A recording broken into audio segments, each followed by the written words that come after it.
Hey, there's Wisconsin Wine Guy back with another wine review, and you can see the wine already, but let me tell you those who are new.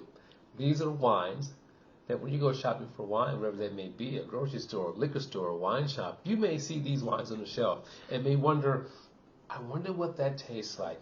Well, wonder no more. What I do, you Wisconsin Wine Guy, I pick out a couple of bottles, give them a taste, and give you my opinion, what I think about the wines. My opinion. I give them a grade with the infamous thumb rating system. Thumbs up says I recommend that wine. It's pretty solid. You know, you can't go wrong with it. I think it's a pretty good buy. 3/4. I was rocking this at a party and it just stuck to me. You know, I'm like, wow, I got to share this with my friends and share with you as well. Halfway, ooh, it was out of balance. You know, something was just not right, or there was a funny taste that I just couldn't identify, but it didn't work on my palate. And I'll let you know what that would be. And doesn't mean it's a bad wine. Just simply means that it didn't work for my palate, but it may be a good wine for you. Thumbs down. Poop. That's done. Get that wine out of here. So, Line 39 wines, you know, coming from California.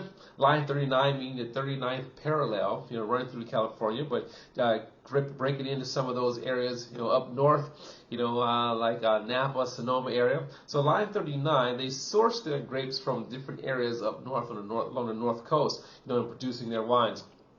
So the Pinot Noir would be a wine that I reviewed a couple of vintages ago. I believe it was like 2018, 2019, and I was in the store and I'm like, oh my gosh, 2020?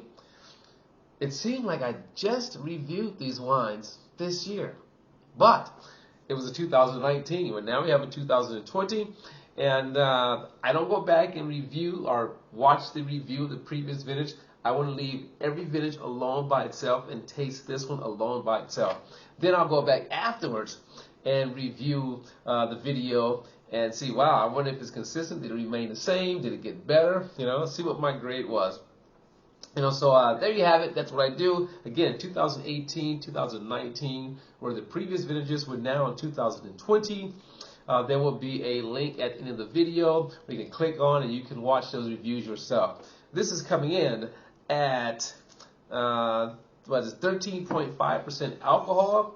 Now, it's the thing about, you know, California Pinot Noirs, you know, especially coming from up north, you know, versus Oregon or versus France. You know, the Pinot Noirs are going to be more fruit dense. You know, I like to say about them. They're going to be more juicy fruit, more fruit dense. You know, but it's going to be more dark berries as opposed to cherries, you know, or citrus or something like that. You know, so we're going to see where this is going to fall. You know, with this Pinot Noir, it is aged in a little bit of French oak, Hades Corker.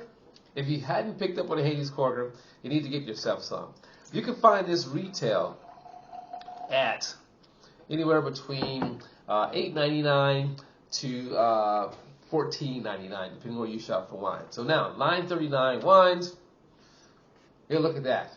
Isn't that beautiful? Get my little white background here. So, we're going to have, this isn't going to be as dark, you know, so it's going to be more of a garnet color. You know, starts off light. You can almost see straight through the wine. You know, so this isn't as dark, you know, as what I would imagine probably would have been. But nonetheless, it is a beautiful garnet color. You know, it has a nice sheen to it, nice shine to it. Wow, that's a gorgeous looking wine. Now, you may not be able to tell on the video, let's get it closer, but it's not that dark. Ooh, not as dark as some Pinot Noirs I've had in my glass from California. But this is a nice color to it, nice even tone to it. But, you know, again, very nice and even. On the nose. Oh, on the nose in this one here, you know, you get up front, you get cherry. A little bit of dark cherry, spice. Ah, wow, on that spice, I'm going to go with allspice or anise. Wow. Anise, anise, my niece, your niece. No, wow, that's pretty nice on the nose. And then there's just like, ooh, there is a little citrus notes to it. You know, like the dish duck à l'orange. You know, I mean, that's kind of what it reminds me of. You know, when I smell this particular one here, wow, that's pretty nice. I mean, there's a lot going on here in the nose, right? Very fresh, very vibrant on the nose for me. 2020, I said? Yeah, 2020. Oh, wow. Lovely. Make sure I get this in the video. There you go. Very lovely. So now, two-step process. Taste number one. Tasting for acidity. Tasting for the mouthfeel. Tasting for the balance. You know. And taste number two, we rate the wine. What do I always say? No acidity, no play. Here we go.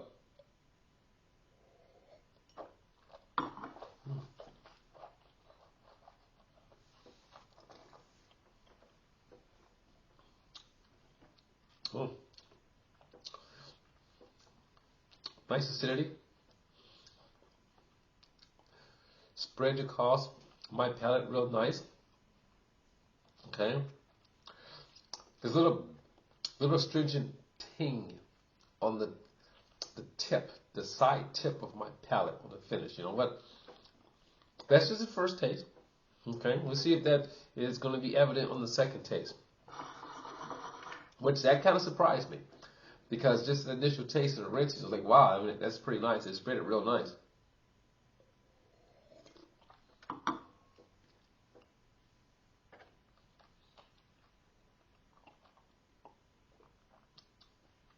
Okay. All right, so that moved away. That's not there now. You know, moved away and the spread. I can feel it as it was spreading across my palate. You know, nice tannins, fruit, good finish. Wow, when I lick it between my inner lip and my gums, I can pull more of that flavor out. That's just really nice. The finish has a nice finish of plum. Plum and cherry. Oh, that's nice on that finish. I'm digging that. Now let's give it a taste again, you know, and I'm going to get that feel again and do a third taste. Make sure that that spread is really nice and even and harmonious on my palate. You know, I'm thinking about food. I'm thinking about just, you know, hanging out and just sipping on some Line 39 Pinot Noir. Let's see what we got.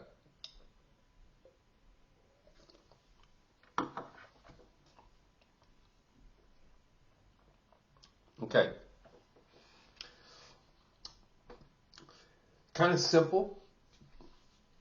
Easy to drink.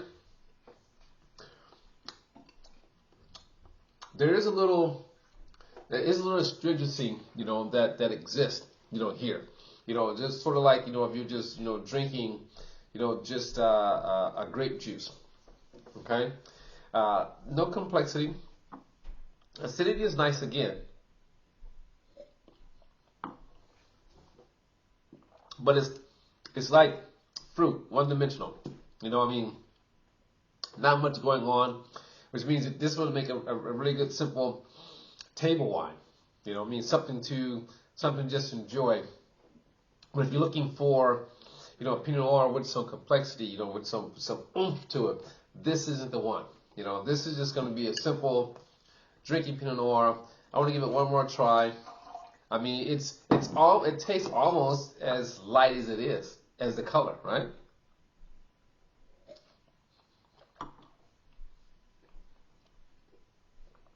Yeah. So, for me, that astringency that I feel on my palate, you know, I like the tannins, you know, are nice, but I get that astringent feel, you know, that's bitter, but almost like a scrubbingness on the sides of my palate, but probably just more bitter. You know, so I like the finish. I can taste the fruit, but I'm not overly wowed by this. Okay, so I'm gonna go halfway. Would I drink it? Sure, I will. I mean, it'd probably be, you know, completely different with food. All right, or something light. You know, just like something light to snack on. Maybe a chicken sandwich, a simple chicken sandwich, you know, with cheese or something. You know, but would I drink it? Yeah. You know, am I wowed by it? No.